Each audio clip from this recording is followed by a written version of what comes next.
नमस्कार विद्यार्थी मित्रांनो, द टीचर यू नीड या चॅनलमध्ये तुमचं स्वागत आहे। आज आपण multiplication and division of integers या महत्त्वाच्या टॉपिकचा अभ्यास करणार आहोत। तर सर्वात आधी इंटिजर्स म्हणजे काय ते जाणून घेऊया। बघा, दोन प्रकारच्या संख्या असतात, एक असतात पॉझिटिव्ह नंबर्स, दुसरे असतात निगेटिव्ह नंबर्स। जर नंबर लाईनवर आपण 0 पासून राईट हँडला काउंट केले तर ते नंबर्स असतात 1 2 3 4 अप टू इन्फिनिटी। ठीक आहे, त्याच प्रकारे 0 पासून लेफ्ट साइडला जे नंबर्स असतात त्यांना आपण काउंट करतो -1 -2 -3 -4 अप टू इन्फिनिटी। या सर्व नंबर्सचा संच जो असतो किंवा जो सेट असतो त्याला आपण इंटिजर्स असं म्हणतो। तर इंटिजर्सची मल्टिप्लिकेशन किंवा डिव्हिजन करण्यासाठी रूल्स आहेत, ते रूल्स आधी आपण जाणून घेऊया। Rules for multiplication and division of integers. तर मल्टिप्लिकेशन किंवा डिव्हिजन करताना समजा पहिली संख्या जर पॉझिटिव्ह असेल आणि दुसरी संख्या ही पॉझिटिव्ह असेल तर त्यांचं मल्टिप्लिकेशन जे येतं ते त्याला पॉझिटिव्ह साइन यूज करतात। जर समजा पहिली संख्या पॉझिटिव्ह असेल आणि दुसरी संख्या निगेटिव्ह असेल तर ते मल्टिप्लिकेशनचं आन्सर येतं ते निगेटिव्ह असतं। समजा पहिली संख्या निगेटिव्ह असेल आणि दुसरी संख्या पॉझिटिव्ह असेल तरीही जे मल्टिप्लिकेशनचं आन्सर येतं ते निगेटिव्ह येतं। आणि दोघंही संख्या जर निगेटिव्ह असतील तर मल्टिप्लिकेशनचं आन्सर हे पॉझिटिव्ह येत असतं।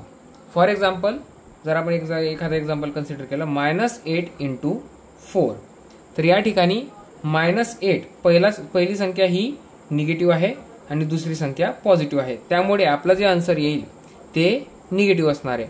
आणि जे मल्टिप्लिकेशन आपण करतो ते नेहमीप्रमाणेच म्हणजे जे नॉर्मल मल्टिप्लिकेशन असतं त्या पद्धतीने, मग 8 चौक 32 आणि एक संख्या पॉझिटिव्ह आणि एक निगेटिव्ह असल्यामुळे आन्सर आलं निगेटिव्ह। त्याचप्रमाणे जर दुसरं एक्झाम्पल घेतलं, समजा -5 × -7, तर या ठिकाणी दोघं संख्या निगेटिव्ह असल्यामुळे जर गुणाकार केला आपण 7×5 = 35, तर दोघं संख्या निगेटिव्ह असल्यामुळे आपलं जे फायनल आन्सर येईल ते येईल पॉझिटिव्ह।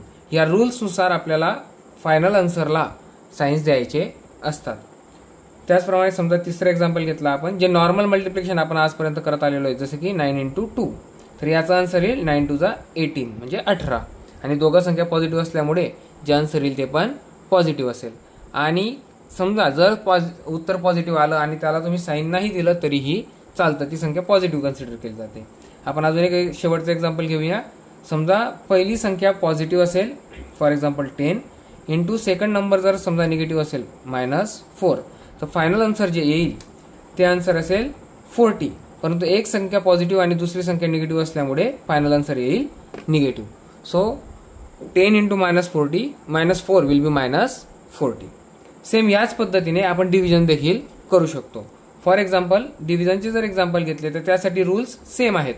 जर पहिलं एक्झाम्पल घेतलं 32 / 4, समजा -32 / 4, तर याला सॉल्व करताना -32/4 = आता 4 × 4 = 4 × 8 = 32। So final answer will be 8। शेवटचा आन्सर म्हणजे फायनल आन्सर आपलं येईल 8, परंतु एक संख्या निगेटिव्ह आणि दुसरी संख्या पॉझिटिव्ह असल्यामुळे उत्तर येईल -8। त्याचप्रमाणे जर दुसरं एक्झाम्पल घेतलं -20 / -5, या ठिकाणी दोघंही संख्या निगेटिव्ह आहेत, त्यामुळे आपलं फायनल आन्सर जे येईल ते येईल पॉझिटिव्ह। 5 × 5 = 5 चौक 20, म्हणजेच -20 / -5 = +4। तर होप की तुम्हाला या सर्व रूल्स लक्षात आले असतील। जर तुम्हाला प्रॅक्टिससाठी याची उदाहरणं हवे असतील तर आपल्या व्हिडिओच्या डिस्क्रिप्शनमध्ये व्हॉट्सॲप चॅनलची लिंक आहे, त्या ठिकाणी तुम्हाला याचं वर्कशीट मिळून जाईल। So thank you for watching.